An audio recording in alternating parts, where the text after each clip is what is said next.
समस्त को प्रभु जीशुख्रीष्ट नाम मोर आंतरिक नमस्कार।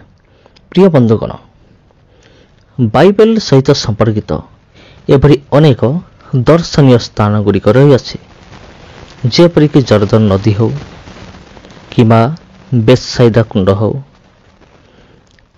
एपरिक अनेक अच्छी जेपरिक गेत्सेमनी बगीचा मध्य हो। जदि बाइबल को आम देखा लक्ष्य करवा अनेक दर्शनीय स्थान गुड़िक बाइबल रही एवं से दर्शनीय स्थान गुड़िक आज मध्य सतरे रही अच्छे। वर्तमान स्क्रीन रे आपण जहाँ देखते ये मध्य बाइबल संपर्कित एक दर्शनीय स्थान। हाँ प्रिय बंधुगण, तेबे ख्रीष्टर प्रिय भाई एवं भनी माने जेपरि मु आपन कहले बाइबल संपर्कित एपरि अनेक दर्शनीय स्थान गुड़िक सतरे आज मध्य रही अच्छे। तेबे आज भिडियो मध्य आमे माने एक दर्शनीय स्थान विषय आमे माने जानिबा, केवल जानिबा नुहे ताको आमे निज आखिरे देखिबा। जेपरिक आपण थंबनेल रे देखि अछंती, बाइबल रे दाऊद नामक जन व्यक्ति थिले। यह तो आपण जानिचंती कि बाइबल रे गलियाथ नाम रे आउ जने योद्धा थिला, ता मध्ये आपण जानिचंती। किंतु गलियाथ जे थिला से परमेश्वर को निंदा करुथिला, आउ दाऊद सदाप्रभु को नाम नहीं गलियाथ को वध करथिले। गलियाथ को जो स्थान रे वध करा जायथिला, दाऊद जो स्थान रे गलियाथ को वध कले ताकू वैली ऑफ इला नाम रे नामित करा जायछि। आउ ये होछि सेई जगह जो जगह रे दाऊद एवं गलियाथ मध्य रे लड़ाई हेतला बा युद्ध हेतला। गलियाथ एवं दाऊद बा आपण कहि परिबे दाऊद एवं गलियाथ, द वैली ऑफ इला एही स्थान रे युद्ध हेतला।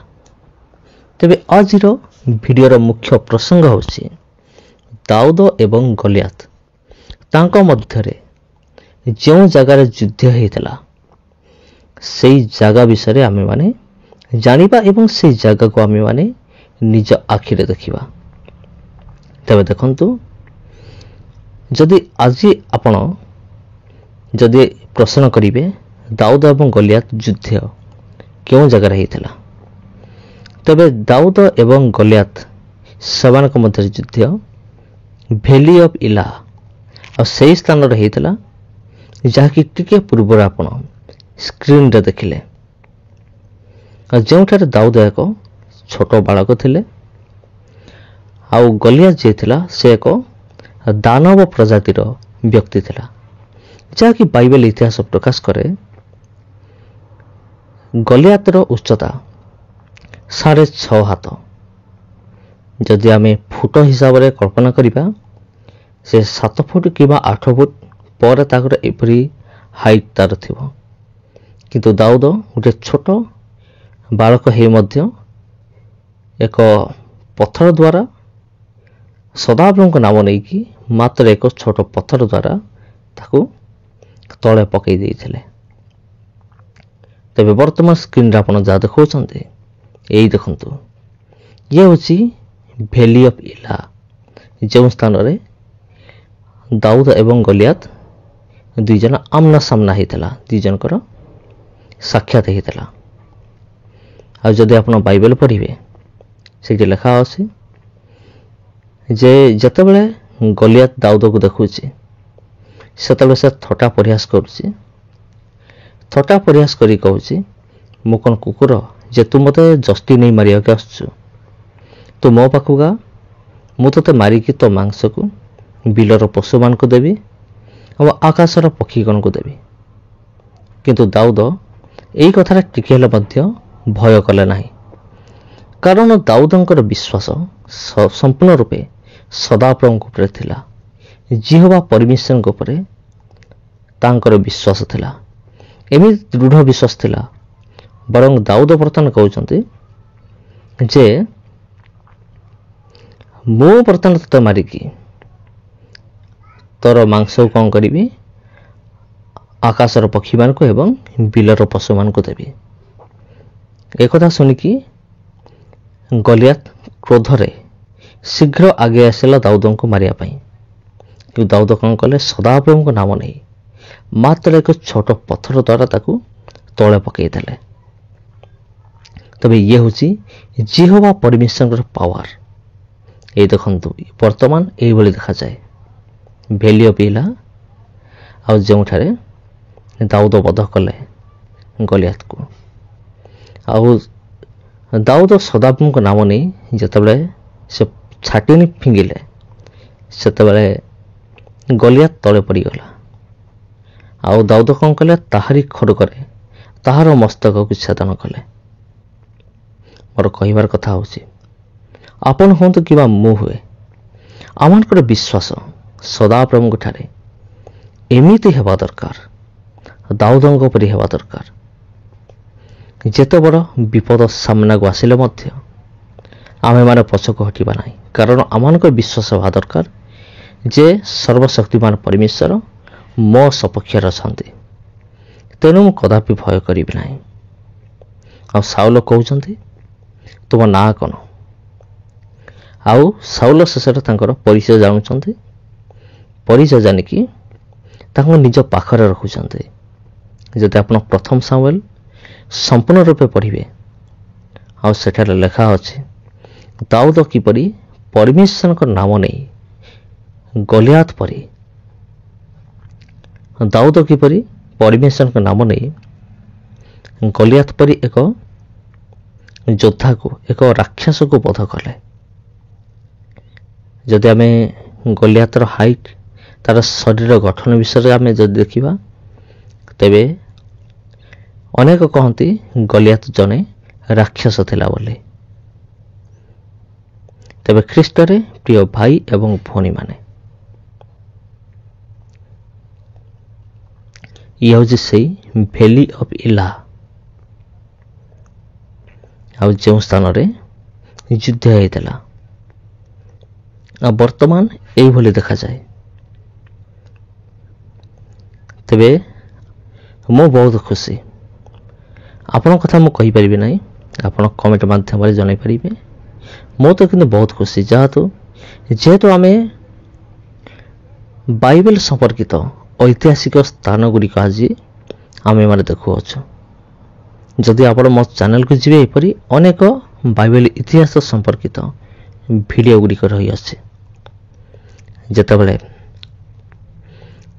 ସାଉଲ ଦାଉଦଙ୍କୁ କହିଲେ, ତୁମେ ଯୁଦ୍ଧ କର, ଯୁଦ୍ଧର ଡ୍ରେସ୍ ପିନ୍ଧ, ସେ ପିତ୍ତଳର ସାଞ୍ଜୁଆ ଟୋପର ଏସବୁ ପିନ୍ଧି ପାରିଲେ ନାହିଁ, ଖାଲି ହାତରେ ଗଲେ, କୌଣସି ଯୁଦ୍ଧ ବସ୍ତ୍ର ନ ପିନ୍ଧିକି ଗଲେ। ଆଉ ଯେତେବେଳେ ଆମେମାନେ ପ୍ରଭୁଙ୍କ ନିମନ୍ତେ କିଛି କାର୍ଯ୍ୟ କରୁ, ପ୍ରଭୁ ପରମେଶ୍ୱର ଆମମାନଙ୍କ ନିମନ୍ତେ ମଧ୍ୟ ଚିନ୍ତା କରନ୍ତି। ଏଠାରେ ଆମେ ଦେଖୁଅଛୁ ଗଲିଆଥ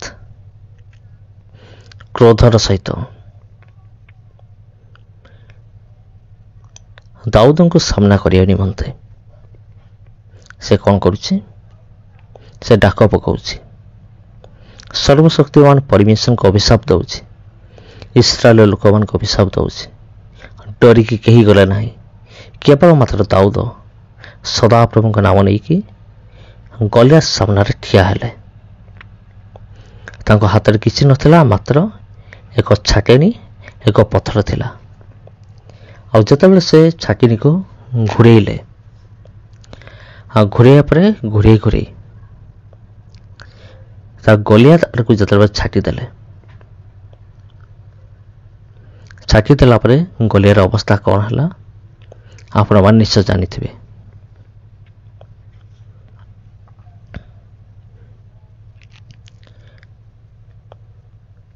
ତାପରେ ଗଲିଆଥ କ'ଣ କରିଛି? ସେ ପଥର ଯାଇକି ସିଧା ତାର କପାଳରେ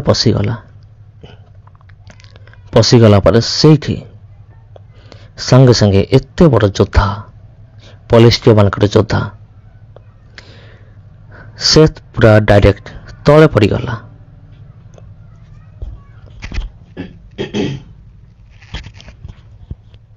ଏହା କେବଳ ହେଇପାରିଲା ପରମେଶ୍ୱରଙ୍କ ନାମ ଦ୍ୱାରା ହିଁ ଏ ସମସ୍ତ ବିଷୟ ସମ୍ଭବ ହୋଇପାରିଲା।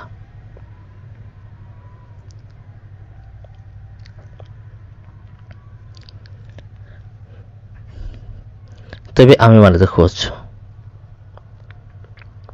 କିପରି ଦାଉଦ ବଧ କଲେ ଗଲିଆଥକୁ। ଭ୍ୟାଲି ଅଫ୍ ଇଲା ନାମରେ ପରିଚିତ ଆଜି ମଧ୍ୟ ଏହି ଜାଗା ଅଛି। ଆଜି ମଧ୍ୟ ଅନେକ ଲୋକମାନେ ଏଠାକୁ ଆସନ୍ତି ଏହି ଜାଗାକୁ ଦେଖିବା ନିମନ୍ତେ। ଏଇଟା ବହୁତ ବଡ଼ ଉପତ୍ୟକା ଅଟେ, ବହୁତ ବଡ଼ ଏରିଆ ଅଟେ। କିନ୍ତୁ ଏହି ଦର୍ଶନୀୟ ସ୍ଥାନ ଆଜି ମଧ୍ୟ ରହିଅଛି, ଯାହାକି ପ୍ରମାଣ କରେ ବାଇବେଲ ଏକ ସତ୍ୟ ଏବଂ ଜୀବନ୍ତ ପୁସ୍ତକ ବୋଲି ପ୍ରମାଣିତ କରେ।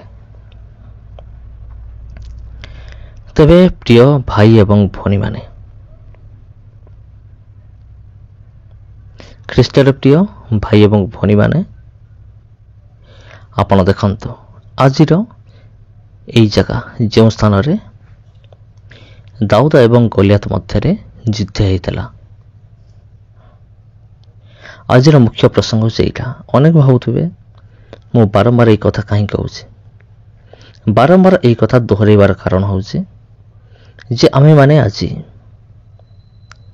ଯେଉଁ ସ୍ଥାନ ଦେଖୁଅଛୁ ତାର ଟପିକ୍ ଆଜିର ଭିଡ଼ିଓରେ ମଧ୍ୟ ସେ ଟପିକ୍ ରହିଅଛି। ସେଥି ନିମନ୍ତେ ଏହି କଥାକୁ ମୁଁ ବାରମ୍ବାର ଦୋହରାଉଛି, ଯେଭଳି ଭାବରେ ଅନ୍ୟମାନେ ଭଲ ଭାବରେ ବୁଝିପାରିବେ ଏବଂ ଜାଣିପାରିବେ।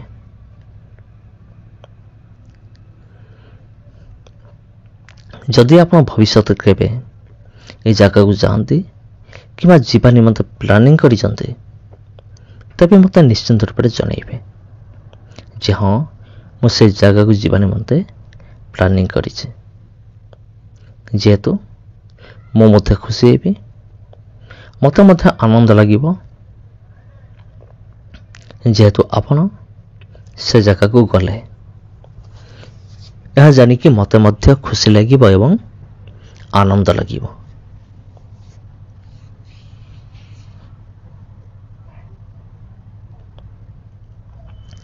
ତେବେ ଖ୍ରୀଷ୍ଟରେ ପ୍ରିୟ ଭାଇ ଏବଂ ଭଉଣୀମାନେ, ଆଜିର ଏହି ଦର୍ଶନୀୟ ସ୍ଥାନ ଆପଣଙ୍କୁ କିପରି ଲାଗିଲା ମୋତେ କମେଣ୍ଟ ମାଧ୍ୟମରେ ଜାଣିବା ନିମନ୍ତେ ବିଶେଷ ଅନୁରୋଧ। ବାଇବେଲ ଏକ ସତ୍ୟ ପୁସ୍ତକ ଅଟେ, ଜୀବନ୍ତ ପୁସ୍ତକ ଅଟେ। ପବିତ୍ର ବାକ୍ୟ ବାଇବେଲରେ ଯାହା ଯାହା ଲିଖିତ ଅଛି ତାହା କେବେ ହେଲେ ମଧ୍ୟ ମିଥ୍ୟା ହେଇପାରିବ ନାହିଁ। ଯାହା ଲେଖା ଅଛି ଶତକଡ଼ା 100% ସତ୍ୟ ବିଷୟ ଅଟେ, ଯାହାର ପ୍ରମାଣ ଆଜିର ଭିଡ଼ିଓ ଅଟେ। ଆଜିର ଭିଡ଼ିଓରେ ଆମେ ଜାଣିପାରିବା